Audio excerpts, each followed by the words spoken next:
Hi hello ಮತ್ತೊಮ್ಮೆ ಸ್ಫೂರ್ತಿ academy ಶಿಕಾರಿಪುರದಿಂದ ನಾನ್ ನಿಮ್ Ramesh sir. ಸ್ನೇಹಿತರೆ, ಇವತ್ತು ಬಹುಮುಖ್ಯವಾಗಿರ್ತಕ್ಕಂಥ ವಿಡಿಯೋ ಭಾರತದ ರಕ್ಷಣಾ ವ್ಯವಸ್ಥೆ. ತುಂಬಾ ಜನ ಕಮೆಂಟ್ ಅಲ್ಲಿ ನಿಮ್ದು ಒಂದೇ ಪ್ರಶ್ನೆ, ಸರ್ ಡಿಫೆನ್ಸ್ಗೆ ಸಂಬಂಧಪಟ್ಟ ಹಾಗೆ ನೆನ್ಪಿಟ್ಕೊಳ್ಳೋ ಹಂಗೆ ಈಸಿಯೆಸ್ಟ್ ವೇನಲ್ಲಿ ಹೇಳ್ಕೊಡಿ ಅಂತ ಕೇಳಿದ್ರಿ. ಇದು ಮೊದಲೇ ನಾನು ನಿಮ್ಗೆ ಟೈಟ್ಲ್ ಹಾಕಿದ್ದೀನಿ, ಸಿಂಪಲ್ ಸಿವಿಕ್ಸ್ ಚಾಪ್ಟರ್ ವೈಸ್. ಹಂಗಾಗಿ 2014ರಿಂದ 24ವರೆಗಿನ ಟಿ ಕ್ವಶನ್ಸ್ ಪೇಪರ್ ಅಲ್ಲಿ ಯಾವ್ಯಾವ ಪ್ರಶ್ನೆಗಳಿದೆಯೋ ಅದನ್ನೆಲ್ಲ ಎತ್ತಿ ಈ ಚಾಪ್ಟರ್ ಅಲ್ಲಿ ನಿಮ್ಗೆ ಕೊಟ್ಟಿದ್ದೇನೆ. ಕಂಡೀಷನ್ಸ್ 1 ತುಂಬಾ ಚೆನ್ನಾಗಿರುತ್ತೆ. ಯಾಕೆ ಅಂತಂದ್ರೆ ಇಲ್ಲಿ ಜನರಲ್ ಹುದ್ದೆಗೆ ಬರಬೇಕು ಅಂತಂದ್ರೆ ಅವನೊಬ್ಬ ಸೈನಿಕನಾಗಿ ಸೇರ್ಕೊಂಡ್ಮೇಲೆ ಯಾವ್ಯಾವ ಹುದ್ದೆಗಳ ಪ್ರಮೋಷನ್ ಆದ್ಮೇಲೆ ಅವನು ಜನರಲ್ ಆಗ್ತಾನೆ. ಹಂಗಾರೆ ನೆಕ್ಸ್ಟ್ ನಮ್ಗೆ ಸಿಡಿಎಸ್ ಅನ್ನೋದೊಂದು ಹುದ್ದೆ ಇದೆ ಅಲ್ವಾ, ರಾಷ್ಟ್ರಪತಿ ಹಾಗೇನೆ ಕೇಂದ್ರ ಸರ್ಕಾರ, ರಕ್ಷಣಾ ಸಚಿವಾಲಯ, ಅದ್ರ ಕೆಳಗಡೆ ಸಿಡಿಎಸ್ ನ ಕೆಳಗಡೆ ಭೂಸೇನೆ, ನೌಕಾಸೇನೆ, ವಾಯುಸೇನೆ. ಮೊದಲೇ ನಾವು ಆತ್ಮನಿರ್ಭರ್ ಭಾರತದ ಹೋರಾಟ ನೋಡಿದ್ರಿ, ಪಾಕಿಸ್ತಾನ್ ಮೇಲಿನ ಒಂದು ಹೋರಾಟ. ಆ ಭಯೋತ್ಪಾದನಾ ನಿಗ್ರಹ ಹೋರಾಟದಲ್ಲಿ ಹೆಂಗೆ ವಾಯುಸೇನೆ, ನೌಕಾಸೇನೆ ಮತ್ತೆ ಭೂಸೇನೆಗಳು ಕಮಾಂಡ್ ಆಗಿ ಈ ಕಾರ್ಯಾಚರಣೆನ ಸಕ್ಸಸ್ ಮಾಡಿದ್ವು. ಆ ಸಕ್ಸಸ್ ನ ಹಿಂದಿದ್ದೆ ಈ ಸಿಡಿಎಸ್ 3 ಹುದ್ದೆಗಳನ್ನ ಹೆಂಗ್ ಸಮನ್ವಯತೆ ಮಾಡುತ್ತೆ ಅನ್ನೋದನ್ನ ಈ ಪಾಠದಲ್ಲಿ ನಿಮ್ಗೆ ಹೇಳ್ಕೊಡ್ತೀವಿ. ವಾಯುಸೇನೆ ಹೆಂಗಿದೆ, ನೌಕಾಸೇನೆ ಹೆಂಗಿದೆ, ಭೂಸೇನೆ ಕಮಾಂಡ್ ಗಳನ್ನ ಒಂದು ಮ್ಯಾಪ್ ಮುಖಾಂತರ ನಾವು ಹೆಂಗ್ ಕಲಿಬೇಕು. ಜೊತೆಗೆ ಇನ್ನೂ ಇಂಪಾರ್ಟೆಂಟ್ ಇದೆ, BSF ಯಾವ್ಯಾವ ಬಾರ್ಡರ್ ನ ಕಾಯತ್ತೆ. ಇಂಡೋ ಪಾಕಿಸ್ತಾನ, ಬಾಂಗ್ಲಾದೇಶವನ್ನ ನಮ್ಗೆ BSF ಕಾದ್ರೆ, ಇನ್ನು ಇಂಡೋ ಚೀನಾ ಬಾರ್ಡರ್ ನ ಯಾರು ಕಾಯ್ತಾರೆ, ನೇಪಾಳ ಮತ್ತೆ ಭಾರತದ ಬಾರ್ಡರ್ ಯಾರು ಕಾಯ್ತಾರೆ, ಮಯನ್ಮಾರ್ ಮತ್ತೆ ಭಾರತದ ಬಾರ್ಡರ್ ಯಾರು ಕಾಯ್ತಾರೆ. ಹಂಗೇನೆ ಮತ್ತೆ ಸಿಕ್ಕಿಂನ ಭಾಗದಲ್ಲಿ ಬರ್ತಕ್ಕಂಥ ಭೂತಾನ್ ದೇಶ ಇದೆ, ಭೂತಾನ್ ಮತ್ತೆ ಭಾರತದ ಬಾರ್ಡರ್ ಯಾರು ಕಾಯ್ಬೇಕು. ಈ ಎಲ್ಲ ಅಂದ್ರೆ BSF, Indo Tibetan border police ಇರ್ಬೋದು, ಸಶಸ್ತ್ರ ಸೀಮಾ ಬಲ ಅಂತ ಬರುತ್ತೆ ಅವ್ರಿರ್ಬೋದು, ಅಸ್ಸಾಂ ರೈಫಲ್ಸ್ ಅಂತ ಕೂಡ ಬರ್ತಾರೆ ಅವ್ರು. ಇಂಥವೆಲ್ಲ ಎಲ್ಲೆಲ್ಲಿ ಕಾಯ್ತಾ ಇದ್ದಾವೆ ಅನ್ನೋದನ್ನ ತುಂಬಾ ಸ್ಪಷ್ಟವಾಗಿ ವಿತ್ ಮ್ಯಾಪ್ ಅಲ್ಲಿ ನಿಮ್ಗೆ ಈ ವಿಡಿಯೋದಲ್ಲಿ ಹೇಳ್ಕೊಡಿದೀನಿ. ಒಂದ್ಸಾರಿ ನೋಡ್ಬಿಟ್ರೆ ನಿಮ್ಗೆ ಫಿಕ್ಸ್ ಆಗತ್ತೆ ಇವ್ರು ಇಲ್ಲೇ ಇದ್ದಾರೆ ಅಂತ. ಇಷ್ಟೊಂದು ಅದ್ಭುತವಾದ ವಿಡಿಯೋಗಳನ್ನ ಮಾಡೋದು ಅಂದ್ರೆ ಅದು ಸ್ಫೂರ್ತಿ ಅಕಾಡೆಮಿ ಮಾತ್ರ. ಇಂಥ ಅದ್ಭುತವಾದ ವಿಡಿಯೋಗಳನ್ನ ನೀವು ನೋಡ್ಬೇಕಾದ್ರೆ ನಿಮ್ಗೆ QR ಕೋಡ್ ಮಧ್ಯದಲ್ಲಿ ಬಂದೇ ಬರುತ್ತೆ. ಬಂದ ತಕ್ಷಣ ನೀವಂತೂ ಕನ್ನಡಿಗರಲ್ಲವೋ, ವಿಶಾಲ ಹೃದಯದವರು. ಹಂಗಾಗಿ ಒಂದಿಷ್ಟು QR ಕೋಡ್ ಬಂದ ತಕ್ಷಣ ಸ್ವಲ್ಪ ಹೋಲ್ಡ್ ಮಾಡಿ, ರಮೇಶ್ ಸರ್ಗೆ ಒಂದ್ ಸ್ವಲ್ಪ ಹೆಲ್ಪ್ ಮಾಡೋಣ. ಯಾಕಂದ್ರೆ ರಾಜ್ಯಕ್ಕೆ ಇವ್ರು ಹೆಲ್ಪ್ ಮಾಡ್ತಾ ಇದ್ರಿಂದ ಆ ಹೆಲ್ಪ್ ಅಲ್ಲಿ ನಮ್ದು ಒಂದು ಕಾಣಿಕೆ ಇರ್ಲಿ ಅಂತ ಹೇಳಿ, ಹನಿ ಹನಿ ಕೂಡಿದ್ರೆ ಹಳ್ಳ ಅಂತಾರಲ್ಲ, ಹಾಗಾಗಿ ಒಂದು ಬೃಹತ್ ಆದಂತಹ ಒಂದು ಸರ್ಫೇಸ್ ಲೆವೆಲ್ ಅಲ್ಲಿ ಈ ಸಕ್ಸಸ್ ಅನ್ನು ಮಾಡೋಣ ಅಂತ ಹೇಳ್ತಾ ಬನ್ನಿ ವಿಡಿಯೋದಲ್ಲಿ ಏನಿದೆ ಅಂತೇಳಿ ಫುಲ್ ಸ್ಕ್ರೀನ್ ಅಲ್ಲಿ ಬಹಳ ನೀಟಾಗಿ ಹೇಳ್ಕೊಡುವಂತ ಪ್ರಯತ್ನ ಮಾಡ್ತೀನಿ. ಭಾರತೀಯ ಸೇನಾ ವ್ಯವಸ್ಥೆ ಹೆಂಗಿದೆ ಅಂತೇಳಿ ತಿಳ್ಕೊಳ್ಳೋಣ. ಹಾಯ್ ಸ್ನೇಹಿತರೆ, ಬನ್ನಿ ಇವತ್ತು ಸಿಂಪಲ್ ಸಿವಿಕ್ಸ್ ನ ಚಾಪ್ಟರ್ ವೈಸ್ ನಿಮ್ಗೋಸ್ಕರ ಹೇಳ್ಕೊಡ್ತಾ ಇದ್ದೆ. ಅದರಲ್ಲಿ ಇವತ್ತು ಇಂಟ್ರೆಸ್ಟಿಂಗ್ ಆಗಿರ್ತಕ್ಕಂಥದ್ದು ಭಾರತದ ರಕ್ಷಣಾ ವ್ಯವಸ್ಥೆ ಬಗ್ಗೆ. ತುಂಬಾ ಜನರು ಕಮೆಂಟ್ ಅಲ್ಲಿ ಕೇಳ್ತಾ ಇದ್ರಿ, ಭಾರತದ ರಕ್ಷಣಾ ವ್ಯವಸ್ಥೆ ಬಗ್ಗೆ ನಮ್ಗೆ ಫುಲ್ ಡೀಟೇಲ್ ಆಗಿ ನೆನಪಿಟ್ಕೊಳ್ಳೋ ಹಾಗೆ ಒಂದು ವಿಡಿಯೋ ಮಾಡ್ಕೊಡಿ ಅಂತೇಳಿ ಇವತ್ತು ಆ ವಿಡಿಯೋನ ಮಾಡ್ತಾ ಇದ್ದೀನಿ. ಇಂಥ ಅಭೂತಪೂರ್ವ ವಿಡಿಯೋಗಳು ಅಂತಂದ್ರೆ ಅದು ಸ್ಫೂರ್ತಿ ಅಕಾಡೆಮಿ ನಿಮ್ಗೋಸ್ಕರ ಮಾಡ್ಕೊಡ್ತದೆ. ಮರಿಬೇಡಿ, ಕಾಣ್ತಾ ಇರೋ QR ಕೋಡ್ ನ ಸ್ಕ್ಯಾನ್ ಮಾಡೋದ್ರ ಮುಖಾಂತರ ನಮ್ಮ ಈ ಚಾನಲ್ಗೆ ಸಹಾಯ ಮಾಡಿ. ಬನ್ನಿ ನೋಡೋಣ. ನೋಡಿ, ವಿಚಾರ ಇಷ್ಟು, ಭಾರತದಲ್ಲಿ ನಿಮ್ಗೆಲ್ಲ ಗೊತ್ತಿರೋ ಹಾಗೆ ಭಾರತದ ರಕ್ಷಣಾ ವ್ಯವಸ್ಥೆ ತುಂಬಾನೇ ಇಂಪಾರ್ಟೆಂಟ್ ಆಗಿರ್ತಕ್ಕಂಥದ್ದು. ಅದರಲ್ಲೂ ರಾಷ್ಟ್ರಪತಿಯನ್ನ ಭಾರತದ ಪ್ರಥಮ ಪ್ರಜೆ ಅಂತ ಕೂಡ ಕರಿತೀವಿ. ಹಂಗಾಗಿ ಪ್ರಥಮ ಪ್ರಜೆ ಅಂತ ಕರೆಯೋದ್ರಿಂದ ರಾಷ್ಟ್ರಾಧ್ಯಕ್ಷರು ಅವರೇ ಆಗಿರ್ತಾರೆ, ಭಾರತದ ಪ್ರಥಮ ಪ್ರಜೆ ಆಗಿರೋದ್ರಿಂದ. ನೋಡಿ, ರಕ್ಷಣಾ ವ್ಯವಸ್ಥೆಯಲ್ಲಿ 3 ಸೇನೆಗಳ ಮಹಾದಂಡನಾಯಕರು ಅಂತ ಕರಿತೀವಿ. ಮಹಾದಂಡನಾಯಕರು ಅಂತಂದ್ರೆ ಅದು ರಾಷ್ಟ್ರಪತಿನೇ ಆಗಿರ್ತಾರೆ. ರಾಷ್ಟ್ರಪತಿಯ ಕೆಳಗೆ ಬರೋದು ಕೇಂದ್ರ ಸರ್ಕಾರ, ಅದರ ಕೆಳಗೆ ಬರೋದು ನಮ್ಗೆ ಕೇಂದ್ರ ರಕ್ಷಣಾ ಖಾತೆ ಬರುತ್ತೆ, ರಕ್ಷಣಾ ಸಚಿವರು ಇರ್ತಾರೆ. ನೋಡಿ, ಇದು ನಮ್ಗೆ ಒಂದು ವ್ಯವಸ್ಥೆ ಇರ್ತಕ್ಕಂಥದ್ದು. ಕೇಂದ್ರ ಸರ್ಕಾರ ಮತ್ತು ರಕ್ಷಣಾ ಸಚಿವಾಲಯ ಏನ್ ಮಾಡುತ್ತೆ ಅಂದ್ರೆ ಸೇನೆಗೆ ಬೇಕಾಗಿರ್ತಕ್ಕಂತಹ ಎಲ್ಲ ಸೌಲಭ್ಯಗಳನ್ನ ದೊರಕಿಸಿಕೊಡೋ ಕೆಲಸ ಅದು ಮಾಡುತ್ತೆ. ಹಾಗಾದ್ರೆ ಟಾಪ್ ಅಲ್ಲಿ ಅಧಿಕಾರ ವರ್ಗದಲ್ಲಿ ನೀವು ನೋಡೋದಾದ್ರೆ ರಾಷ್ಟ್ರಪತಿ ಇಲ್ಲಿ ನಮ್ಗೆ ಟಾಪ್ ಅಲ್ಲಿ ಇರ್ತಾರೆ. ಇವರ ಕೆಳಗೆ ನಮ್ಗೆ ಅಧಿಕಾರಿ ವರ್ಗದಲ್ಲಿ ಬರೋದು chief of integrated defence staff ಅಂತ ಕರಿತೀವಿ, CDS ಅಂತ ಕರಿತೀವಿ, ಅಥವಾ CIDS ಅಂತ ಕರಿಬಹುದು. ಇಂಟಿಗ್ರೇಟೆಡ್ ಡಿಫೆನ್ಸ್ ಸ್ಟಾಫ್ ಬರುತ್ತೆ. ಇನ್ನು ಇವ್ರ ಕೆಳಗೆ ಬರೋದು ನಮ್ಗೆ ಭೂಸೇನೆಯ ಜನರಲ್ ಬರ್ತಾರೆ, ನೌಕಾ ಸೇನೆಯ ಅಡ್ಮಿರಲ್ ಬರ್ತಾರೆ, ವಾಯುಸೇನೆಯ ಏರ್ ಚೀಫ್ ಮಾರ್ಷಲ್ಗಳು ಬರ್ತಾರೆ. ಓಕೆ, ಭೂಸೇನೆಯ ಜನರಲ್ ಬರ್ತಾರೆ, ಸೊ ನೌಕಾ ಸೇನೆಯ ಅಡ್ಮಿರಲ್ ಬರ್ತಾರೆ, ವಾಯುಸೇನೆಯ ಏರ್ ಚೀಫ್ ಮಾರ್ಷಲ್ಗಳು ಬರ್ತಾರೆ. ಸೊ ಹೀಗೆ ನಮ್ಮಲ್ಲಿ ರಕ್ಷಣಾ ವ್ಯವಸ್ಥೆಯ ಟಾಪ್ ಫೆಸಿಲಿಟಿ, ಇದು ಬಹಳ ಉನ್ನತ ರೀತಿಯಲ್ಲಿ ಇರ್ತಕ್ಕಂಥ ಟಾಪ್ ಫೆಸಿಲಿಟಿಯನ್ನ ನಾವಿಲ್ಲಿ ನೋಡ್ತೀವಿ. ಸೊ ಹಾಗಾದ್ರೆ ಭಾರತದ ರಕ್ಷಣಾ ವ್ಯವಸ್ಥೆ ಬಗ್ಗೆ ಗಮನ ಹರಿಸೋದಾದ್ರೆ ನೆನ್ಪಿಟ್ಕೊಳ್ಳಿ, ಭಾರತದಲ್ಲಿ ಇಂಪಾರ್ಟೆಂಟ್ ಆಗಿ ಭಾರತದ ಭೂಗಡಿ 15,200, ಅಂದ್ರೆ ಈ ಗುಜರಾತ್ ಇಂದ ಹಿಡಿದ್ಬಿಟ್ಟು ನಮ್ಗೆ ಈ ಕಡೆ ಕೋಲ್ಕತ್ತಾವರೆಗಿನ ಸಂಪೂರ್ಣ ಪ್ರದೇಶ ಏನಿದೆ, ಈ ಕೋಲ್ಕತ್ತಾವರೆಗಿನ ಸಂಪೂರ್ಣ ಪ್ರದೇಶವನ್ನ ನೋಡ್ಕೊಳ್ತಕ್ಕಂಥದ್ದು 15,200. ಇನ್ನು ಇಲ್ಲಿ ನಿಮ್ಗೆ ಇದೇ ಗುಜರಾತ್ ಇಂದ ಈ ಕಡೆ ಕೋಲ್ಕತ್ತಾ ಪ್ಲಸ್ ಲಕ್ಷದ್ವೀಪಗಳು, ಹಾಗೇನೆ ಅಂಡಮಾನ್ ಅಂಡ್ ನಿಕೋಬಾರ್ ಐಲ್ಯಾಂಡ್ಸ್ ದ್ವೀಪಗಳು, ಇಷ್ಟನ್ನು ಸೇರಿಸಿದ್ರೆ ಭಾರತದ ಜಲಗಡಿ 7,516 ಆಗತ್ತೆ. ಅದರಲ್ಲಿ ಲಕ್ಷದ್ವೀಪ ಮತ್ತು ಅಂಡಮಾನ್ ನಿಕೋಬಾರ್ ಐಲ್ಯಾಂಡ್ಸ್ ಬಿಟ್ರೆ ನಮ್ಗೆ ಬರೀ 6,100 ಕಿಲೋಮೀಟರ್ ಭೂಶಿರ ಆಗತ್ತೆ.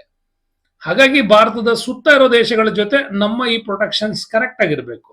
ಭಾರತದ ವಾಯುವ್ಯ ಭಾಗಕ್ಕೆ ಬಂದ್ರೆ, ಭಾರತದ ವಾಯುವ್ಯ ಭಾಗ ನೆನ್ಪಿಟ್ಕೊಳ್ಳಿ, ಈ ಭಾಗವನ್ನ ವಾಯುವ್ಯ ಭಾಗ ಅಂತ ಕರಿತೀವಿ ಇಲ್ಲಿ. ಸೊ ವಾಯುವ್ಯ ಭಾಗದಲ್ಲಿ ಯಾವ್ದಿದೆ, ಪಾಕಿಸ್ತಾನ್ ಬರುತ್ತೆ, ಇಲ್ಲಿ ಅಫ್ಘಾನಿಸ್ತಾನ್ ಬಾರ್ಡರ್ಗಳು ಬರ್ತಾವ, ಪಾಕಿಸ್ತಾನ್ ಅಫ್ಘಾನಿಸ್ತಾನ್. ಇನ್ನು ಈಶಾನ್ಯ ಭಾಗಕ್ಕೆ ಬಂದ್ರೆ ಯಾವಿರ್ತವೆ, ಲಡಾಖ್ ಇಂದ ಹಿಡಿದ್ಬಿಟ್ಟು ಇಲ್ಲಿಯವರೆಗಿನ ಪ್ರಾಂತ್ಯ ಏನಿದೆಯಲ್ಲ, ಲಡಾಖ್ ಇಂದ ಹಿಡಿದ್ಬಿಟ್ಟು ಇಲ್ಲಿನ ಹೊರಗಿನ ಪ್ರಾಂತ್ಯ, ಇಲ್ಲಿ ನಮ್ಗೆ ಸಿಕ್ಕಿಂ ಹೊರಗಿಂದು ಇಲ್ಲೊಂದಿಷ್ಟು ಭಾಗ, ಇದಿಷ್ಟು ಭಾಗ ನಮ್ಗೆ ಇಂಡೋ ಚೀನಾ ಬಾರ್ಡರ್ ಬರುತ್ತೆ. ಇನ್ನು ಈ ಭಾಗದಲ್ಲಿ ನಮ್ಗೆ ಇಂಡೋ ಮಯನ್ಮಾರ್ ಬಾರ್ಡರ್ ಬರುತ್ತೆ. ಓಕೆ, ಇನ್ನು ಈ ಭಾಗದಲ್ಲಿ ನಮ್ಗೆ ಬಾಂಗ್ಲಾದೇಶ್ ಬಾರ್ಡರ್ ಕೂಡ ಬರುತ್ತೆ. ನೋಡಿ, ಈ ಭಾಗದಲ್ಲಿ ಬಾಂಗ್ಲಾದೇಶ್ ಬಾರ್ಡರ್ ಬರುತ್ತೆ, ಬಾಂಗ್ಲಾದೇಶ್ ಬಾರ್ಡರ್ ಬರುತ್ತೆ. ಇನ್ನು ಮತ್ತೆ ಎಲ್ಲಿ ಬರುತ್ತೆ, ನಮ್ಗೆ ಇಂಡಿಯಾ ಮತ್ತೆ ನೇಪಾಳ್ ಭಾಗ ಬರುತ್ತೆ. ಉತ್ತರ ಪ್ರದೇಶ ಬಿಹಾರದಲ್ಲಿ ಈ ಇಂಡಿಯಾ ನೇಪಾಳ್ ಬಾರ್ಡರ್ ಬರುತ್ತೆ. ಓಕೆ, ಇಲ್ಲಿ ನೇಪಾಳ್ ಬಾರ್ಡರ್ ಬರುತ್ತೆ. ಇಲ್ಲಿ ಸಿಕ್ಕಿಂ ಬಾರ್ಡರ್ ಕೂಡ ಬರ್ತದೆ ನಿಮ್ಗೆ, ಭೂತಾನ್. ಓಕೆ, ಭೂತಾನ್ ಬಾರ್ಡರ್ ಬರ್ತದೆ. ಪಕ್ಕದ ಸಿಕ್ಕಿಂ ಪಕ್ಕದಲ್ಲಿ ಈ ಭೂತಾನ್ ಬಾರ್ಡರ್ ಕೂಡ ಬರುತ್ತೆ ನಮ್ಗೆ. ಸೊ ಇದಿಷ್ಟು ನಮ್ಗೆ ಬಾರ್ಡರ್ಗಳು. ಮತ್ತೆ ನಾವು ಶ್ರೀಲಂಕಾದ ಜೊತೆ ಇಲ್ಲಿ ನಾವು ವಾಟರ್ ಬಾಡಿಯನ್ನ ಶೇರ್ ಮಾಡ್ತೀವಿ. ಇದಿಷ್ಟು ನಮ್ಗೆ ಬರುತ್ತೆ. ಹಂಗಾಗಿ ವಾಯುವ್ಯ ದಿಕ್ಕಿನಲ್ಲಿ ಪಾಕಿಸ್ತಾನ್ ಅಫ್ಘಾನಿಸ್ತಾನ್ ಆದ್ರೆ, ಈಶಾನ್ಯ ದಿಕ್ಕಿನಲ್ಲಿ ನಮ್ಗೆ ಚೀನಾ ನೇಪಾಳ್ ಭೂತಾನ್ ಬರ್ತವೆ. ಇನ್ನು ಮಯನ್ಮಾರ್ ಬಾಂಗ್ಲಾದೇಶ ಮತ್ತೆ ಶ್ರೀಲಂಕಾ, ಶ್ರೀಲಂಕಾ ದಕ್ಷಿಣದಲ್ಲಿ ಬಂದ್ರೆ ಈ ಮಯನ್ಮಾರ್ ಬರೋದು ನಮ್ಗೆ ಪೂರ್ವ ಭಾಗದಲ್ಲಿ, ಬಾಂಗ್ಲಾದೇಶ್ ಕೂಡ ನಮ್ಗೆ ಪೂರ್ವ ಭಾಗದಲ್ಲೇ ಬರ್ತಕ್ಕಂಥದ್ದು. ಓಕೆ, ಇದಿಷ್ಟು ನಮ್ಮ ಪಕ್ಕದವು. ಹಂಗಾರೆ ಈ ಬಾರ್ಡರ್ಗಳನ್ನು ಯಾರ್ಯಾರು ಕಾಯ್ತಾರೆ ಅದನ್ನ ಕರೆಕ್ಟಾಗಿ ನೆನ್ಪಿಟ್ಕೋಬೇಕು. ನಮ್ಗೆ ಇಂಪಾರ್ಟೆಂಟ್ ಇರೋದೇ ಇಲ್ಲಿ ಈ ಬಾರ್ಡರ್ಗಳನ್ನು ಕಾಯೋರು ಯಾರು ಅಂತ. ನೋಡಿ, ನಮ್ಗೆ ಇಂಪಾರ್ಟೆಂಟ್ ಆಗಿ ನಮ್ಗೆ ಗೊತ್ತಾಗೋದು ಇದಿಷ್ಟು ಬಾರ್ಡರ್ ಇದೆಯಲ್ಲ, ಇಂಡಿಯಾ ಮತ್ತೆ ಪಾಕಿಸ್ತಾನ ಇದಿಷ್ಟು ಬಾರ್ಡರ್ ಏನಿದೆ, ಈ ಬಾರ್ಡರ್ನ ಕಾಯ್ತಕ್ಕಂಥದ್ದು BSF. ಇದು BSF ಕಾಯತ್ತೆ. ಇದು ಏನು, ಭಾರತ ಮತ್ತು ಪಾಕಿಸ್ತಾನ್ ಜೊತೆಗೆ ಯಾವುದು ಇಲ್ಲಿ ಕಾಯತ್ತೆ. ನೋಡಿ, ಇದಿಷ್ಟು ಇಂಡಿಯಾ ಮತ್ತೆ ಬಾಂಗ್ಲಾದೇಶದ ನಡುವಿನ ಬಾರ್ಡರ್ನ ಕಾಯೋದು ಕೂಡ ನಮ್ಗೆ BSF ನವರೇ ಕಾಯ್ತಾರೆ. ಇದು ನಮ್ಗೆ ನೆಕ್ಸ್ಟ್ ITBP ಬರುತ್ತೆ. ITBP ಎಲ್ಲಿಂದ, ಇಲ್ಲಿ ಇಂಡಿಯಾ ಮತ್ತೆ ಚೀನಾ ಬಾರ್ಡರ್ ಅಲ್ಲಿ ಲಡಾಖ್ ಪ್ರಾಂತ್ಯದಿಂದ ಹಿಡಿದು ಇಲ್ಲಿಯವರೆಗೆ, ಇಲ್ಲಿ ಸಿಕ್ಕಿಂನವರೆಗೆ, ಇಲ್ಲಿ ಅರುಣಾಚಲ್ ಪ್ರದೇಶದವರೆಗೂ ಕೂಡ ಇದಿಷ್ಟು ಭಾಗವನ್ನ ಕಾಯ್ತಕ್ಕಂಥದ್ದು ನಮ್ಗೆ ITBP, ಭಾರತ ಮತ್ತು ಚೀನಾ ಗಡಿ. ಇನ್ನು SSB ಬರ್ತವೆ, ಸಶಸ್ತ್ರ ಸೀಮಾ ಬಲ್ ಅಂತ ಕೂಡ ಕರಿತೀವಿ. ಈ ಸಶಸ್ತ್ರ ಸೀಮಾ ದಳ್ ಏನಿದೆ ಬಲ್, ಇದು ಇಂಡಿಯಾ ಮತ್ತೆ ನಿಮ್ಗೆ ನೇಪಾಳ್ ಬಾರ್ಡರ್ನ ಕಾಯ್ತವೆ, ಮತ್ತೆ ಭೂತಾನ್ ಬಾರ್ಡರ್ನ ಕೂಡ ಇವು ಕಾಯ್ತವೆ. ಇವೆರಡನ್ನ ಕಾಯೋದು SSB, ಇದು ಸಶಸ್ತ್ರ ಸೇನಾ ಬಲ್ ಅಂತ ಕರಿತೀವಿ. ಇನ್ನು ನಮ್ಗೆ ಕಂಪ್ಲೀಟ್ ಆಗಿ ಬರ್ತಕ್ಕಂಥದ್ದು ಇನ್ನೊಂದು ಅಂತಂದ್ರೆ, ಈ ಒಂದು ಭಾರತ ಮತ್ತು ಮಯನ್ಮಾರ್ ವರೆಗಿನ ಪ್ರದೇಶ ಏನಿದೆ ಇದನ್ನ ಕಾಯ್ತಕ್ಕಂಥದ್ದು ನಮ್ಗೆ ಭಾರತ ಮತ್ತು ಪಾಕಿಸ್ತಾನ ಕಾಯೋದು ಅಸ್ಸಾಂ ರೈಫಲ್ಸ್ ಅಂತ ಕೂಡ ಕರಿತೀವಿ. ಇದಿಷ್ಟು ನಿಮ್ಗೆ ಚೆನ್ನಾಗಿ ನೆನ್ಪಿಡ್ಬೇಕು.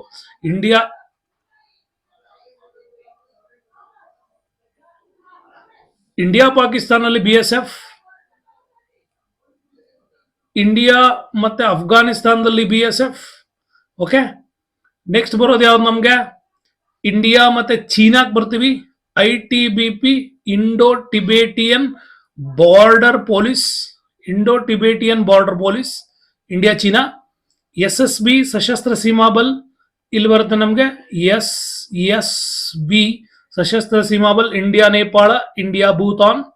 ಓಕೆ, ಇನ್ನಿಲ್ಲಿ ಅಸ್ಸಾಂ ರೈಫಲ್ಸ್ ನೆನ್ಪಿಟ್ಕೊಳ್ಳಿ. ಇದಿಷ್ಟು ನಮ್ಗೆ ಕರೆಕ್ಟ್ ಆಗಿ ನೆನ್ಪಿಡ್ಬೇಕು. ಇದು ನಮ್ಮ ಪ್ರೊಟೆಕ್ಷನ್, ದೇಶದ ರಕ್ಷಣೆಗೆ ಹೊರಭಾಗದಲ್ಲಿ. ಇನ್ನು ದೇಶದ ಒಳಭಾಗಕ್ಕೆ ನಾವು ಎಂಟ್ರಿ ಕೊಟ್ರೆ ನೋಡಿ, ಇಲ್ಲಿ ಒಳಭಾಗದಲ್ಲಿ ಎಂಟ್ರಿ ಕೊಟ್ರೆ ನಿಮ್ಗೆ ಇಂಪಾರ್ಟೆಂಟ್ ಆಗಿ ಸಿಗ್ತಕ್ಕಂಥದ್ದು ಕೇಂದ್ರ ಸಶಸ್ತ್ರ ಪಡೆಗಳು ಬರ್ತಾವ. ಅದರಲ್ಲಿ ಯಾವ್ದ್ಯಾವ್ದು? ಅಸ್ಸಾಂ ರೈಫಲ್ಸ್ ಬರುತ್ತೆ, ಇಂಡಿಯಾ ಮತ್ತೆ ಮಯನ್ಮಾರ್ನ ಅಸ್ಸಾಂ ರೈಫಲ್ಸ್. ಗಡಿ ಭದ್ರತಾ ಪಡೆ ಇಂಡಿಯಾ, ಪಾಕಿಸ್ತಾನ್ ಮತ್ತೆ ಬಾಂಗ್ಲಾದೇಶ್. ಓಕೆ, ನೆಕ್ಸ್ಟ್ ಬರೋದು ITBP, India and China borders. ಆಮೇಲೆ ಬರೋದು ಸಶಸ್ತ್ರ ಸೀಮಾ ಬಲ ಇಂಡಿಯಾ, ನೇಪಾಳ್ ಅಂಡ್ ಭೂತಾನ್. ಇವು ಇಲ್ಲಿ ಬರ್ತಾವ. ಇನ್ನು ಉಳಿದವೆಲ್ಲ ಯಾವುವು? ಕೇಂದ್ರೀಯ ಕೈಗಾರಿಕಾ ಭದ್ರತಾ ಪಡೆ CISF ಬರುತ್ತೆ ಕೈಗಾರಿಕೆಗಳ ಪ್ರೊಟೆಕ್ಷನ್ಗೆ. ಕೇಂದ್ರೀಯ ಮೀಸಲು ಪೊಲೀಸ್ ಪಡೆ ಇರುತ್ತೆ CRPF, ಆಂತರಿಕ ದಂಗೆಗಳಾದ ಇವನ್ ಬಳಸ್ಕೋತಾರೆ. ಇನ್ನು ಯಾವ್ದಾದ್ರು ಬಾಂಬ್ ಸ್ಫೋಟಗಳು ಅಂತವು ಇಂಥವು ಅಥವಾ ಯಾವ್ದಾದ್ರು ಭಯೋತ್ಪಾದಕ ದಾಳಿ ಒಳಭಾಗದಲ್ಲಿ ನಡೆದ್ರೆ ಅವಾಗ NSG ಅವ್ರನ್ನ ಬಳಸ್ಕೊಂತಾರೆ, ನ್ಯಾಷನಲ್ ಸೆಕ್ಯೂರಿಟಿ ಗಾರ್ಡ್ಸ್. ಮೊನ್ನೆ ನೀವು ಡೆಲ್ಲಿನಲ್ಲಿ ನೋಡಿದ್ದೆಲ್ಲ ಸಂಶೋಧನೆ ಯಾರ ಕೈಲಿದೆ ಈಗ ಅಂದ್ರೆ NSG ಅವ್ರು ಕೂಡ ಮಾಡ್ತಾರೆ. ಇದು ಇಂಟರ್ನಲ್ ಅಲ್ಲಿ ನಮ್ಗೆ ಸೇನಾ ಬಲ ಬರುತ್ತೆ. ಇದಾದ್ಮೇಲೆ ನಮ್ಗೆ ಬರ್ತಕ್ಕಂಥ ಇಂಪಾರ್ಟೆಂಟ್ ಏನಪ್ಪಾ ಅಂತಂದ್ರೆ, ರಕ್ಷಣಾ ಸಚಿವಾಲಯದಲ್ಲಿ ಬಹಳ ಇಂಪಾರ್ಟೆಂಟ್ ಆಗಿ ಕಲಿಬೇಕಾದಂತ ವಿಚಾರ ಅಂತಂದ್ರೆ ಇದೇನೆ, ಏನೋ ಮಿನಿಸ್ಟ್ರಿ ಆಫ್ ಡಿಫೆನ್ಸ್ ಅನ್ನ ಕಲಿಬೇಕು.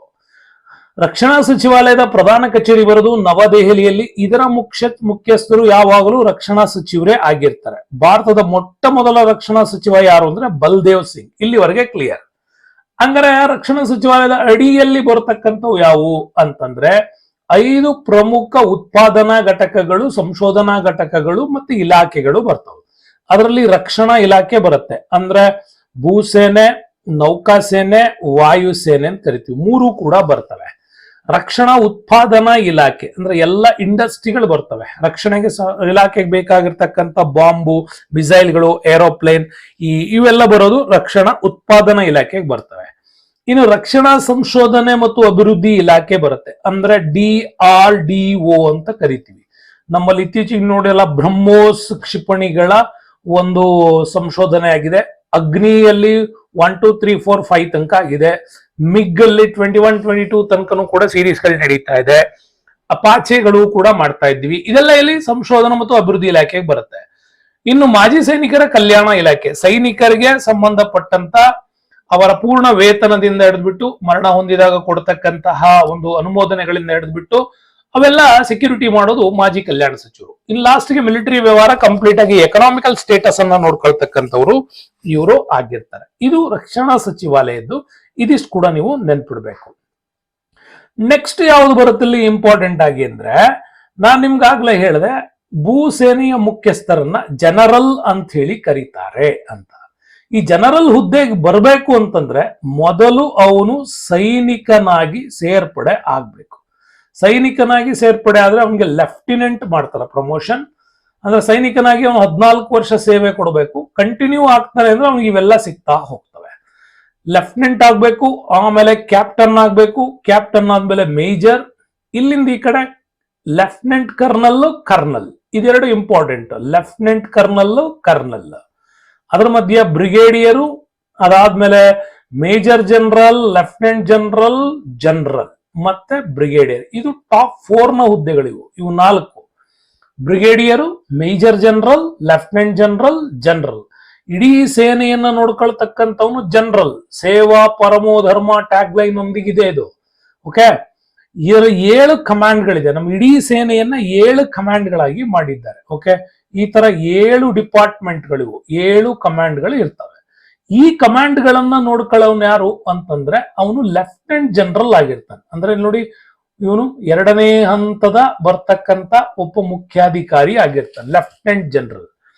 ಸೊ ಈ ಏರಿಯಾಗಳನ್ನ ಮತ್ತೆ ಕಮಾಂಡ್ಗಳನ್ನ ಏರಿಯಾಗಳಾಗಿ ಡಿವೈಡ್ ಮಾಡ್ತಾರೆ. ಓಕೆ, ಈ ಏರಿಯಾಗಳಾಗಿ ಡಿವೈಡ್ ಮಾಡಿದಾಗ ಪ್ರತಿ ಒಂದು ಏರಿಯಾಕ್ಕೂ ಕೂಡ ಇಲ್ಲಿ ನಮ್ಗೆ ಯಾರಿರ್ತಾರೆ? ಮೇಜರ್ ಜನರಲ್ಗಳು ಬರ್ತಾರೆ. ಲೆಫ್ಟಿನೆಂಟ್ ಜನರಲ್ ಕೆಳಗಡೆ ಬರೋನು ಮೇಜರ್ ಜನರಲ್ ಬರ್ತಾನೆ. ಮೇಜರ್ ಜನರಲ್ ನ ಕೆಳಗಡೆ ಸಬ್ ಏರಿಯಾಗಳು, ಮತ್ತೆ ಏರಿಯಾದಲ್ಲಿ ಸಬ್ ಏರಿಯಾಗಳು ಮಾಡ್ತಾರೆ. ಆ ಸಬ್ ಏರಿಯಾದಲ್ಲಿ ನೋಡ್ಕೊಳ್ಳೋನು ಯಾರು ಅಂತಂದ್ರೆ ಬ್ರಿಗೇಡಿಯರ್. ಹಂಗಾಗಿ ಏನೇ ಸೇನೆಯ ಚರ್ಚೆಗಳಾಗಬೇಕು ಅಂತಂದ್ರು ಫಸ್ಟ್ ಬ್ರಿಗೇಡಿಯರ್ನ ಮೇಲೆ ಮೇಜರ್ ಜನರಲ್ ಇರ್ತಾನೆ, ಮೇಜರ್ ಜನರಲ್ ಮೇಲೆ ಲೆಫ್ಟಿನೆಂಟ್ ಜನರಲ್ ಬರ್ತಾನೆ, ಲೆಫ್ಟಿನೆಂಟ್ ಜನರಲ್ ಮೇಲೆ ಜನರಲ್ ಇರ್ತಾರೆ. ಈ ರೀತಿ 4 ಜನ ಉನ್ನತ ಅಧಿಕಾರಿಗಳು ಇಲ್ಲಿ ಕೆಲಸ ಮಾಡ್ತಾರೆ. ಹಂಗಾಗಿ ವರ್ಲ್ಡ್ ಲೆವೆಲ್ ಅಲ್ಲಿ ನಮ್ದು ಭೂಸೇನೆಯಲ್ಲಿ ಪ್ರಪಂಚದಲ್ಲೇ 4ನೇ ಸ್ಥಾನದಲ್ಲಿ ಇದ್ದೀವಿ. ಸೊ ಹಂಗಾಗಿ ಈ ಸೇನೆಗೆ ಕೆಳಗಡೆ ಪದಾತಿ ದಳ ಇರುತ್ತೆ, ಅಶ್ವದಳ ಕ್ಯಾವರ್ಲಿ ಇರ್ತದೆ, ಯುದ್ಧ ಟ್ಯಾಂಕ್ಗಳ ದಳ ಇರ್ತದೆ, ಫಿರಂಗಿ ದಳಗಳನ್ನು ಕೂಡ ಇದು ಒಳಗೊಂಡಿರುತ್ತೆ. ಇದಿಷ್ಟು ನಮ್ಗೆ ಇಂಪಾರ್ಟೆಂಟ್ ಆಗಿ ಭೂಸೇನೆ ಸ್ಟ್ರಕ್ಚರ್ನ ಅರ್ಥ ಮಾಡ್ಕೊತೀವಿ. ಈಗ ನಮ್ಗೆ 7 ಕಮಾಂಡ್ಗಳು ಅಂತ ಹೇಳಿದೆ. 7 ಕಮಾಂಡ್ಗಳು ಎಲ್ಲೆಲ್ಲಿ ಬರ್ತವೆ ನೋಡಿ. ಬರೋದ್ ಪೂರ್ತಿ ಭೂಸೇನೆ ಭಾಗ ಎಲ್ಲ ಉತ್ತರದಲ್ಲೇ ಬರ್ತವೆ. ಭೂಸೇನೆ ಪೂರ್ತಿ ನಡೆಯೋದು ಉತ್ತರ ಭಾಗದಲ್ಲೇ ಇರ್ತವೆ ನೋಡಿ. ಹಂಗೆ ಉಧಾಂಪುರ್ ಜಮ್ಮು ಕಾಶ್ಮೀರ ಇದು ನಾರ್ತ್ ಅಲ್ಲಿದೆ. ಉಧಾಂಪುರ್ ಜಮ್ಮು ಕಾಶ್ಮೀರ ನಾರ್ತ್ ಅಲ್ಲಿ ಇರುತ್ತೆ. ಓಕೆ, ದಕ್ಷಿಣ ಕಮಾಂಡ್ ನೋಡಿ ಮಹಾರಾಷ್ಟ್ರ ಕೊಟ್ಟಿದ್ದಾರೆ, ಇದು ಪುಣೆನಲ್ಲಿ ಇರುತ್ತೆ. ದಕ್ಷಿಣ ಕಮಾಂಡ್ ಪುಣೆ. ಗುಜರಾತಿ ಕೊಡಬೇಕಿತ್ತು, ಪುಣೆನಲ್ಲಿ ಫೆಸಿಲಿಟಿಗಳಿದ್ದೆ. ಕಮಾಂಡಿಂಗ್ ಇನ್ ಟು ದ ನಮ್ಗೆ ನೌಕಾಪಡೆಗೂ ಲಿಂಕ್ ಮಾಡಕ್ಕೋಸ್ಕರ ಇದನ್ನ ಮಾಡಿದ್ದಾರೆ. ಇಲ್ಲಿ ಪುಣೆ ದಕ್ಷಿಣದಲ್ಲಿ ಇರುತ್ತೆ.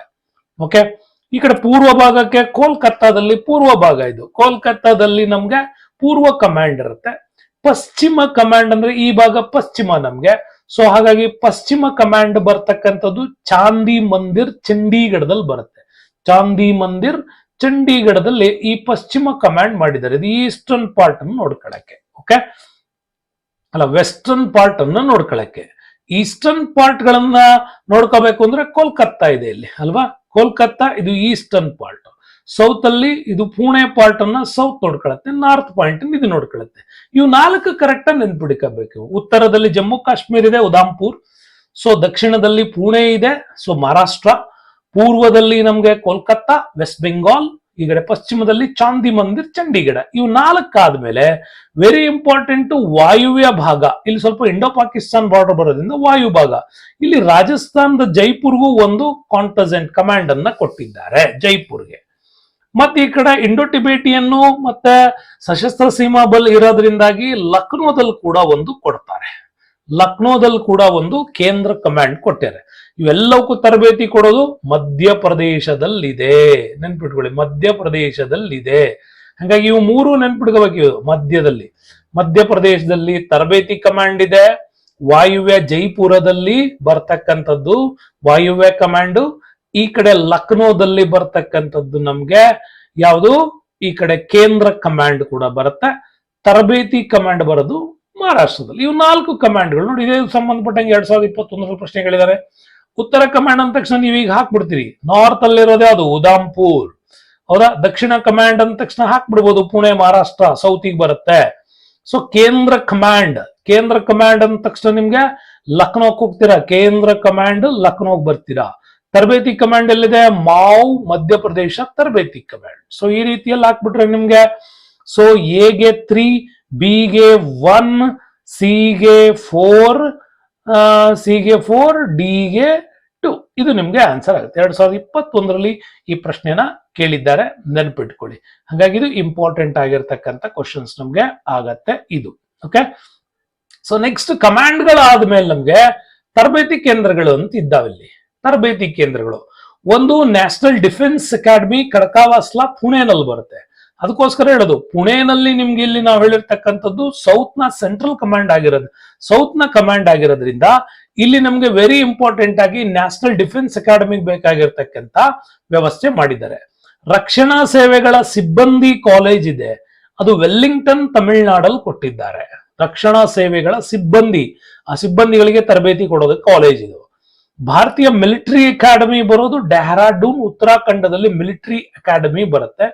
ಕಾಲೇಜ್ ಆಫ್ ಡಿಫೆನ್ಸ್ ಮ್ಯಾನೇಜ್ಮೆಂಟ್ ಬರೋದು ಸಿಕಂದರಾಬಾದ್. ಡಿಫೆನ್ಸ್ ಮ್ಯಾನೇಜ್ಮೆಂಟ್ ಹೆಂಗ್ ಮ್ಯಾನೇಜ್ ಮಾಡಬೇಕು ಅನ್ನೋದನ್ನ ಕಲಿಸ್ತಾರೆ.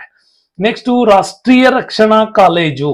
ಓಕೆ, ಇದು ಕೂಡ ನಮ್ಗೆ ನವದೆಹಲಿಯಲ್ಲಿ ಬರುತ್ತೆ. ಅಧಿಕಾರಿಗಳ ತರಬೇತಿ ಅಕಾಡೆಮಿ ಚೆನ್ನೈ ತಮಿಳುನಾಡಲ್ಲಿ ಇದೆ. ಹಂಗಾಗಿ ತಮಿಳುನಾಡಿನ ವೆಲ್ಲಿಂಗ್ಟನ್ ಅಲ್ಲಿ ರಕ್ಷಣಾ ಸೇವೆಗಳ ಸಿಬ್ಬಂದಿ ಕಾಲೇಜ್ ಬರುತ್ತೆ.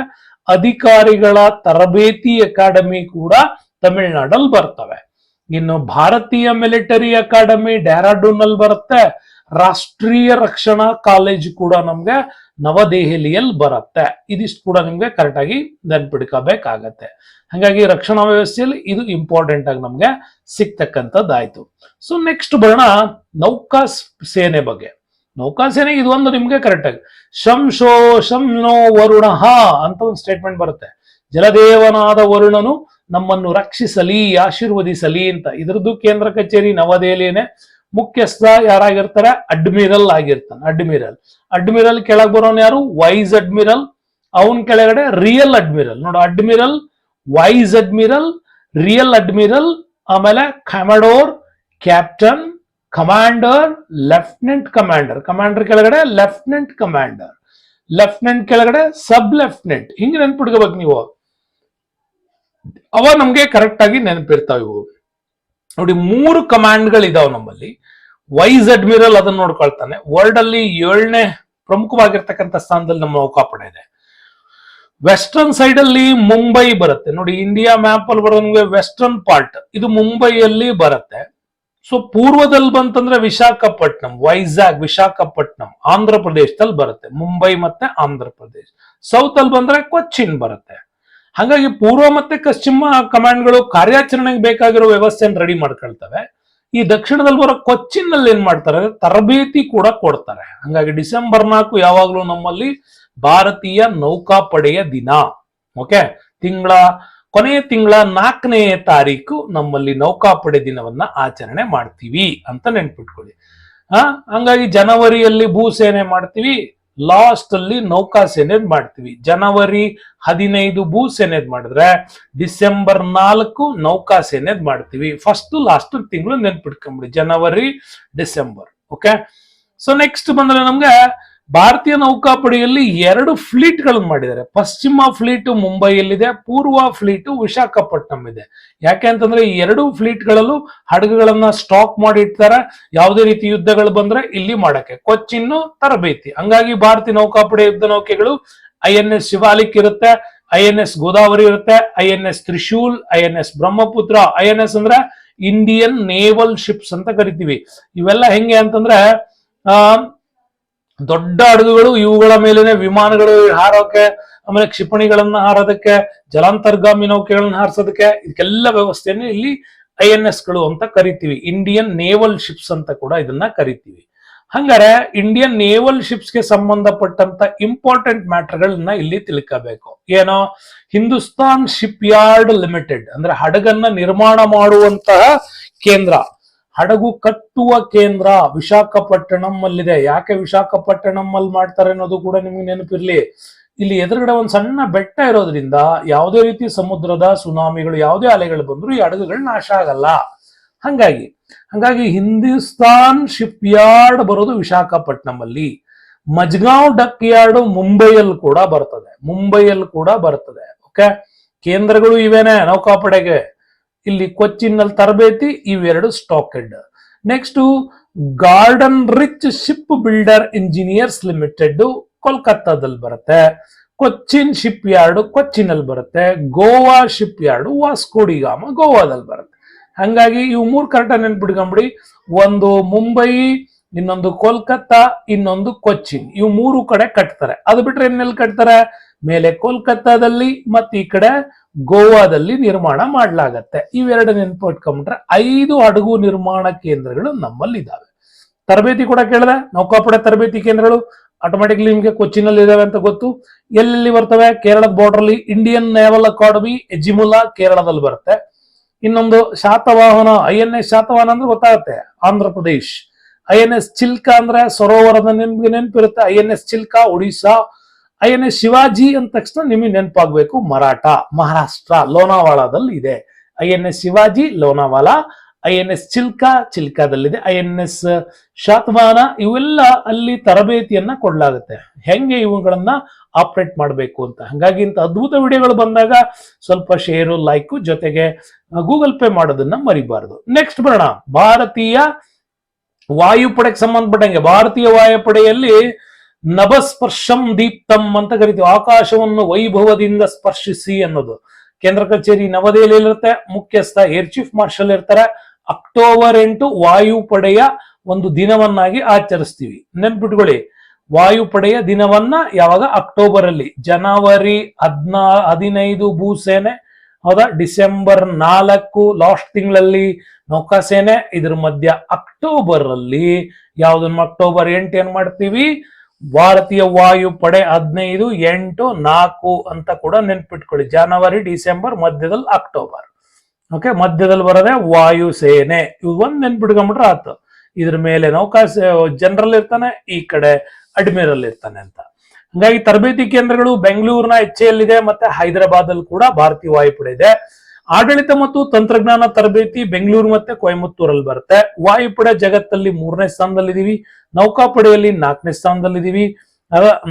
ಆಮೇಲೆ ಇದೊಂದು, ಅದು ಕೂಡ ನಮ್ಗೆ ಇಲ್ಲಿ 7ನೇ ಸ್ಥಾನಕ್ಕೆ ನಾವು ಭೂಸೇನೆಗೆ ಬರ್ತೀವಿ. ಇದನ್ನ ನೀವು ಕರೆಕ್ಟ್ ಆಗಿ ನೆನ್ಪಿಟ್ಕೋಬೇಕಾಗತ್ತೆ. 3, 4, 7 3, 4, 7 ಇದು ಕರೆಕ್ಟ್ ಆಗಿ ನಿಮ್ಗೆ ನೆನ್ಪಿಡ್ಬೇಕಾಗತ್ತೆ.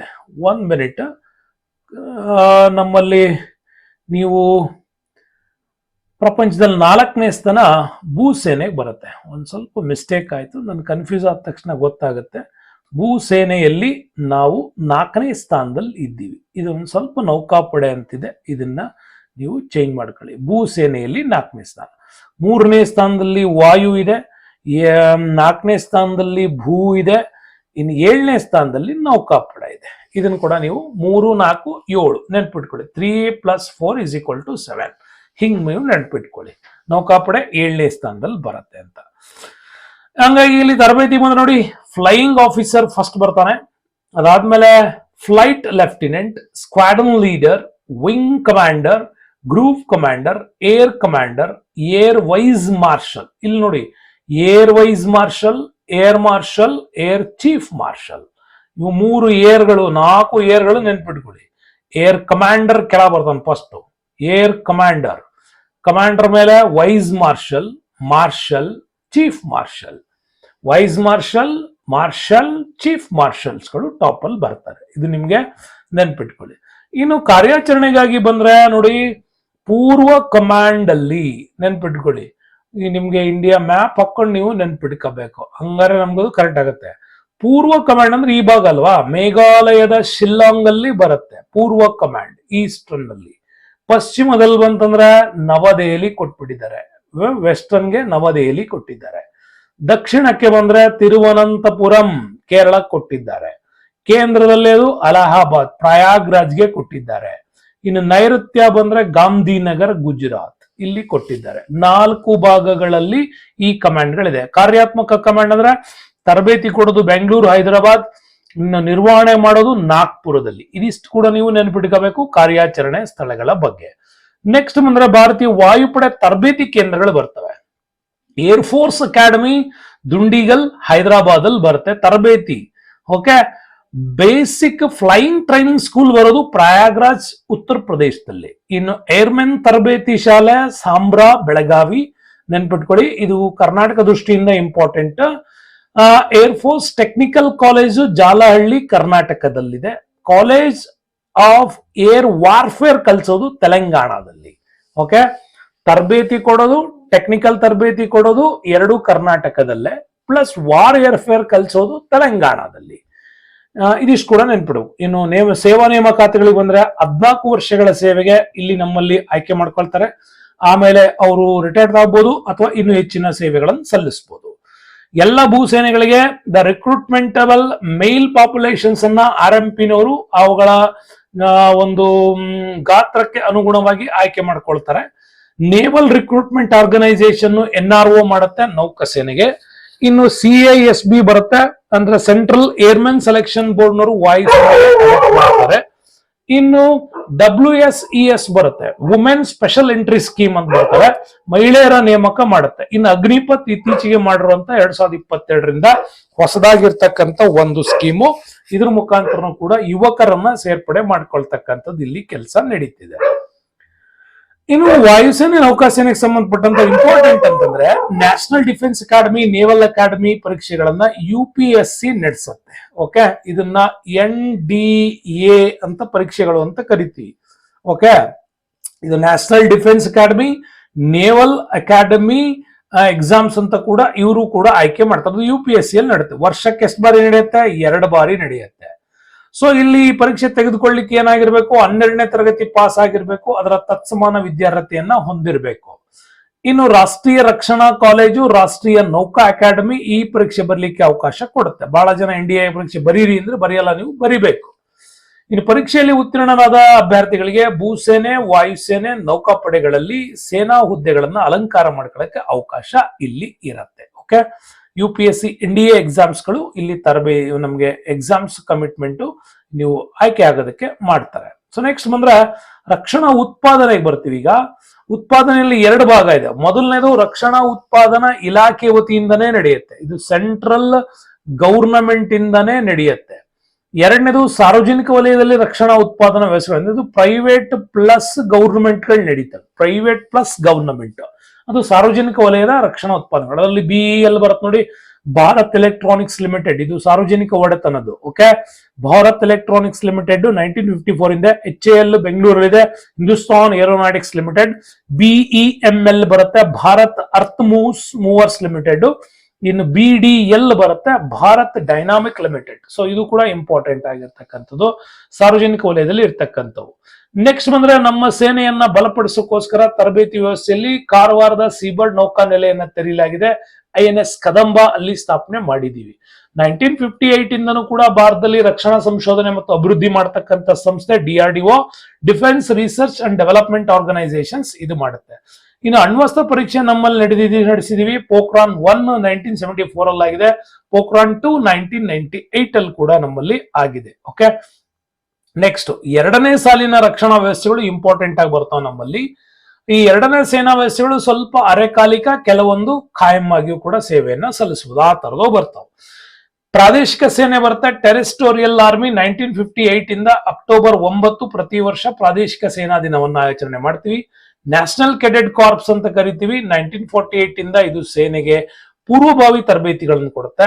ಭಾರತೀಯ ಕರಾವಳಿ ಪಡೆ, ಇಂಡಿಯನ್ ಕೋಸ್ಟ್ ಗಾರ್ಡ್ ಸರ್ವಿಸ್ ಇದೆ 1978 ಇಂದ. ಫೆಬ್ರವರಿ 1 ನಾವು ಇಂಡಿಯನ್ ಕೋಸ್ಟ್ ಗಾರ್ಡ್ ಅಂತ ಕೂಡ ಆಚರಣೆ ಮಾಡ್ತೀವಿ. ನೆನ್ಪಿಟ್ಕೊಳ್ಳಿ, ಜನವರಿ 15 ಭೂಸೇನೆ ಆದ್ಮೇಲೆ ಕರಾವಳಿ ಪಹರೆ ಇಂಡಿಯನ್ ಕೋಸ್ಟಲ್ ಗಾರ್ಡ್ ದಿನ ಫೆಬ್ರವರಿ 1ಕ್ಕೆ ಬರುತ್ತೆ ಅನ್ನೋದು ಕೂಡ ನಿಮ್ಗೆ ನೆನಪಿರಬೇಕು. ಓಕೆ, ಅಕ್ಟೋಬರ್ 8 ನಿಮ್ಗೆ ವಾಯುಪಡೆ ಆದ್ರೆ ಅಕ್ಟೋಬರ್ 9 ಪ್ರಾದೇಶಿಕ ಸೇನೆ ಬರುತ್ತೆ. ಇನ್ನು ಗಡಿ ಭದ್ರತಾ ಪಡೆ BSF, ಬಾರ್ಡರ್ ಸೆಕ್ಯೂರಿಟಿ ಫೋರ್ಸ್ 1965 ಇಂದ ಇದೆ. ಸಿವಿಲ್ ಡಿಫೆನ್ಸ್ ಅಂತ ಬರುತ್ತೆ, ನಾಗರಿಕ ರಕ್ಷಣೆ. ಇನ್ನು ಗೃಹ ರಕ್ಷಕ ದಳ ಇದೆ, 1946 ಇಂದ ಕೆಲಸ ಮಾಡ್ತಾ ಇದ್ದಾರೆ, ಹೋಮ್ ಗಾರ್ಡ್ಸ್. ಇನ್ನು ಭಾರತೀಯ ರೆಡ್ ಕ್ರಾಸ್ ಸಂಸ್ಥೆ ಮೇ 8ಕ್ಕೆ ಇದರ ದಿನಾಚರಣೆ ಮಾಡ್ತೀವಿ. 1920 ಇಂದ ಬ್ರಿಟಿಷರ್ ಕಾಲದಲ್ಲ ಇದು ನಮ್ಮಲ್ಲಿ ಇತ್ತು. ಇದು 2ನೇ ಸಾಲಿನ ರಕ್ಷಣಾ ವ್ಯವಸ್ಥೆ. ಎಕ್ಸಾಮ್ಸ್ ಅಲ್ಲಿ ನಿಮಗೆ ಕನ್ಫ್ಯೂಸ್ ಮಾಡಕ್ಕೆ ಕೊಡ್ತಾನೆ BSF, ನೆನ್ಪಿಟ್ಕೊಳ್ಳಿ, ನೀವು ಇದನ್ನ ಅಲ್ಲ ಅಂತ ತೆಗೆಯಂಗಿಲ್ಲ. BSF border security force. Okay, BSF ಕಾಯ್ದು ಹೇಳಿದಿರಲ್ಲ, ಇಂಡೋ ಪಾಕಿಸ್ತಾನ್, ಇಂಡೋ ಬಾಂಗ್ಲಾದೇಶ್, ಇವೆರಡೂ ಕೂಡ BSF ಬರುತ್ತೆ. ಓಕೆ, ಇನ್ನು ಉಳಿದವೆಲ್ಲ ಕೋಸ್ಟಲ್ ಗಾರ್ಡು ನಿಮ್ಗೆ ನೇವಲ್ ಡಿಪಾರ್ಟ್ಮೆಂಟ್ ಗೆ ಸಂಬಂಧಪಡುತ್ತೆ, ಅದನ್ನೊಂದು ಕನ್ಫ್ಯೂಸ್ ಮಾಡ್ತಾರೆ. ಇನ್ನು ಸೈನಿಕರಿಗೆ ಶೌರ್ಯ ಪ್ರಶಸ್ತಿಗಳನ್ನು ಕೊಡ್ತಾರೆ. 2 ರೀತಿ ಶೌರ್ಯ ಪ್ರಶಸ್ತಿಗಳು. ಯುದ್ಧ ಕಾಲದಲ್ಲಿ ನೀಡೋ ಶೌರ್ಯ ಪ್ರಶಸ್ತಿಗಳು, ಯುದ್ಧದಲ್ಲಿ ಭಾಗವಹಿಸಿ ತುಂಬಾ ಒಳ್ಳೆ ಕೆಲಸಗಳನ್ನ ಮಾಡಿದ್ರೆ ಪರಮವೀರ್ ಚಕ್ರ, ಮಹಾವೀರ್ ಚಕ್ರ, ವೀರ ಚಕ್ರ ಅಂತ ಕೊಡ್ತಾರೆ. ವೀರ ಚಕ್ರ 3rd ಪೊಸಿಷನ್ ಅಲ್ಲಿ ಇರುತ್ತೆ, ಅದಕ್ಕಿಂತ ಉನ್ನತವಾಗಿದ್ದು ಪರಮವೀರ್ ಚಕ್ರ, ಅದಕ್ಕಿಂತ ಶ್ರೇಷ್ಠವಾಗಿರೋದು ಪರಮವೀರ ಚಕ್ರ.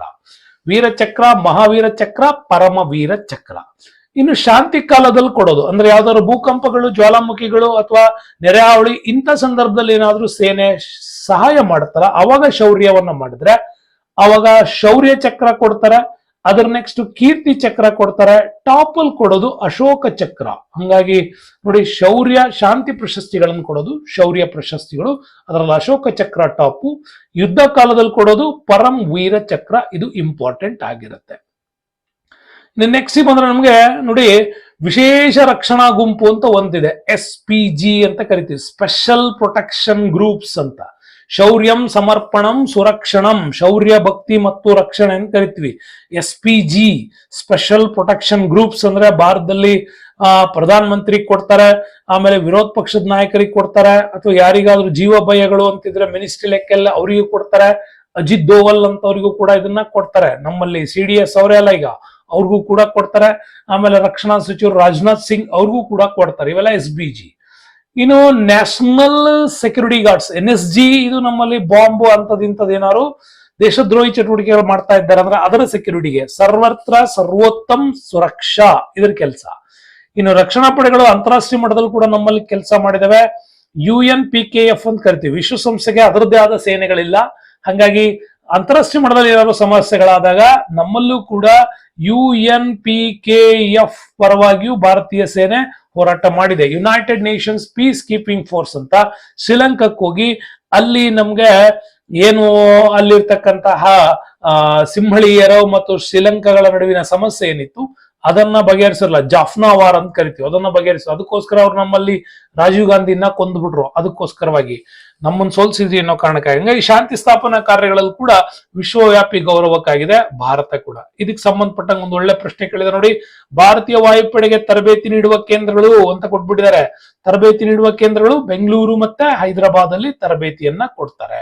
ಕಾಲೇಜ್ ಬರೋದು ಡೆಹ್ರಾಡೂನ್ ನಲ್ಲಿ, ತರಬೇತಿ ಸಂಸ್ಥೆ ಇಲ್ಲಿ, ಪುಣೆನಲ್ಲಿ ರಿಸರ್ಚ್ ಮತ್ತೆ ನವದೆಹಲಿ, ವೆಂಡೂರ್ತಿ ಮತ್ತೆ ಲೋನಾವಾಲಾ ನೌಕಾಪಡೆಗೆ ಸಂಬಂಧ ಪಡುತ್ತೆ. ಇಂಥ ಅದ್ಭುತವಾಗಿರ್ತಕ್ಕಂಥ ನೌಕಾ ಸೇನೆ ಚಾಪ್ಟರ್ ನಿಮ್ಗೋಸ್ಕರ ತಂದಿದ್ದೇನೆ. ಕಾಣ್ತಾರ QR ಕೋಡ್ ನ ಸ್ಕ್ಯಾನ್ ಮಾಡೋದ್ರ ಮುಖಾಂತರ ಚಾನಲ್ ನ ಸಕ್ಸಸ್ ಮಾಡಿ. ಇಂಥ ಅದ್ಭುತವಾದ ಚಾನಲ್ಗಳು ಮಾಡ್ತೆ ವಿಷಯ ಅಂತಂದ್ರೆ ಅದು ಭಾರತೀಯ ರಕ್ಷಣಾ ವ್ಯವಸ್ಥೆ ತುಂಬಾ ಅದ್ಭುತವಾಗಿದೆ. ನೋಡಿದವರು ತುಂಬಾ ಜನ ಶೇರ್ ಮಾಡಿ, ನಿಮ್ಮ ಸ್ನೇಹಿತರು ಕೂಡ ಗೆಲ್ಲಲಿ. ನಿಮ್ಮ ಗೆಲುವೇ ನಮ್ಮ ಗೆಲುವು. ನಿಮ್ಮ ಮುಖದ ಮೇಲಿನ ಆ ಗೆಲುವಿನ ಖುಷಿ ನಾವು ಎಂಜಾಯ್ ಮಾಡ್ತೀರಾ. ನೀವು ನಿಮ್ಮ ತಾಯಿಯನ್ನ ಎಷ್ಟು ಗೌರವಿಸ್ತೀರೋ ನಾವು ಅಷ್ಟೇ ಗೌರವಿಸ್ತೀವಿ ಅಂತ ಹೇಳ್ತಾ ನಿಜವಾಗ್ಲೂ ಚಾನಲ್ ನ ಸಬ್ಸ್ಕ್ರೈಬ್ ಮಾಡ್ಕೊಳ್ಳಿ. ಅತ್ಯುತ್ತಮವಾದ ವಿಡಿಯೋಗಳಿಗೆ ನಮ್ಮ ಚಾನಲ್ ನ ಸಬ್ಸ್ಕ್ರೈಬ್ ಮಾಡೋದನ್ನ ಮರಿಬೇಡಿ.